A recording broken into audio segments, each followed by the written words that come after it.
talking about having been one of the victims before, I hope I can be as quick as possible. And I was yearning to have a government official sitting with me, because even them, they've been, anxious to hear a true story coming from the horse's mouth in terms of what happened. So I'll still offload it for the benefit of the people of Zambia out there.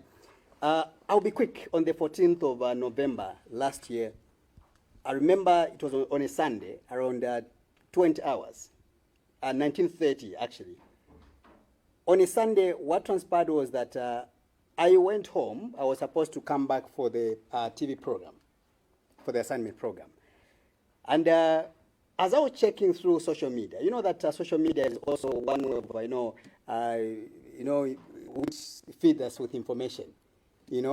Media or journalism has now evolved, or medium of communication has now evolved. So I'm a person that doesn't go to bed without checking what is going through social media, because you might end up missing a big story out there. And that's what I did on that particular moment. As I was checking through social media, I saw a live broadcast by one opposition leader by the name of Chirufyatali. He was live on his Facebook account. And what was coming out from there was an indication that he was under attack by the police. His house was surrounded by armed police officers.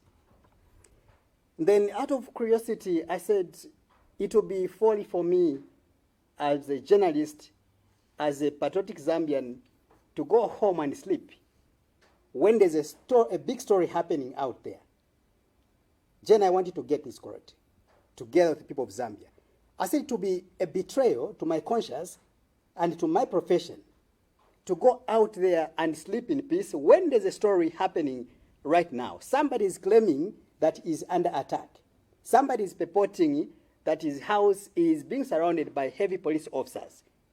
So what did I do was to call my camera person, Obvious Kapunda, who had knocked off from work as well. He was home. I told him, comrade, I'm coming to pick you. Can you quickly put on the gumboots? And that's how the young man, he was cooperative enough. And I quickly came to the office. He picked up the camera. I asked him, do you have the ID? He said, yes, I have. And I also had the waistcoat, together with my ID. We drove to Mr. Tari's house. And in truly, comrade moderator, comrade Mwemba, and the viewers out there, we found that the house of Chirufyatali was being surrounded by the police officers. Mm-hmm. So peacefully, first of all, I remained in my vehicle because I wanted to find a slot where to park. Obviously, quickly came out of the car. So they asked him, what do you want? Who are you? He identified himself through the ID and everything. They said, you are from Movie TV? He said, yes. What do you want? Then he said, no, we've come to check what is happening here. Whom are you with? He said, no, I'm with Innocent Perry. I could hear them whispering. No, if you are with Innocent Perry, we will not allow you. We know how that guy is. He's going to expose us.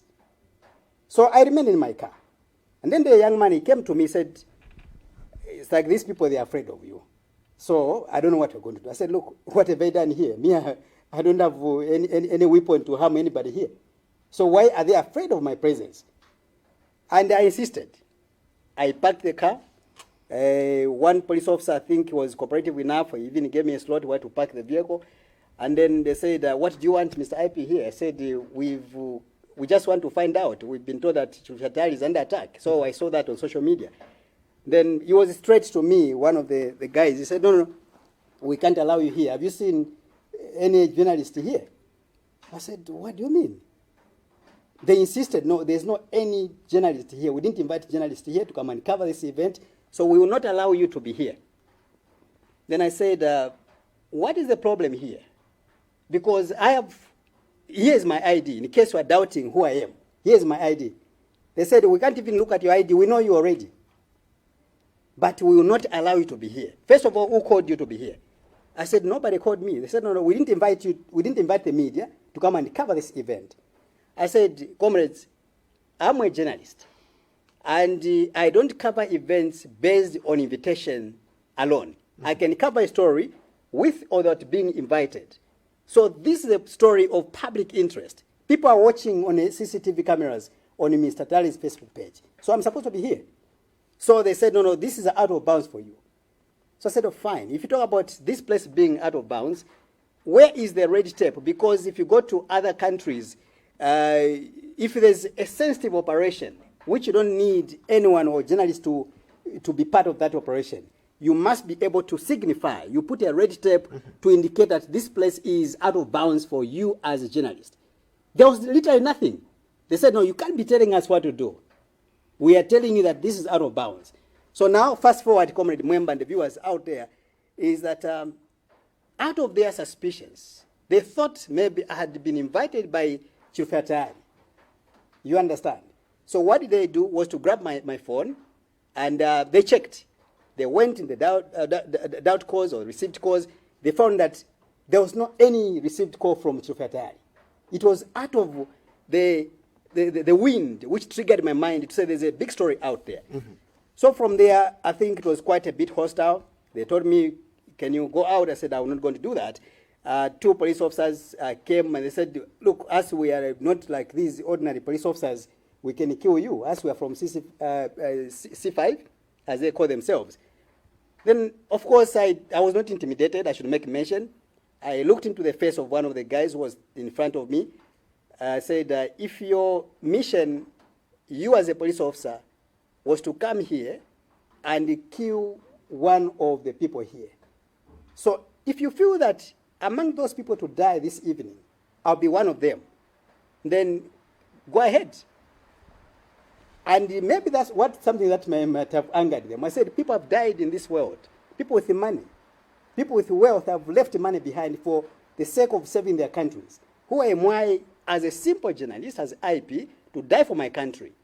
So if that is your mission, to kill people, let me die here. So now they couldn't go ahead. What they did now was to drag me and abandoned me in one of the cars for about 15 minutes. Later on, they also dragged my camera person. They brought him in the same car where I was abandoned. But again, I spoke out. I said, look, even you keeping me in this vehicle, restricting me here, you're also infringing on my rights. Exactly. So you've been a victim of that narrating. But what do you think can be done so that other practitioners in the media do not go what you went to? Yeah, so basically, to sum up, is that for them to rescue themselves was to get rid of me and my camera person. That's how they went to lock me up at Lisole police post in Ngombe. Right. That's the summary of the whole story. To answer your question, for me, I think we must be patriotic enough. And I've been talking to my colleagues in the media, those I've met before.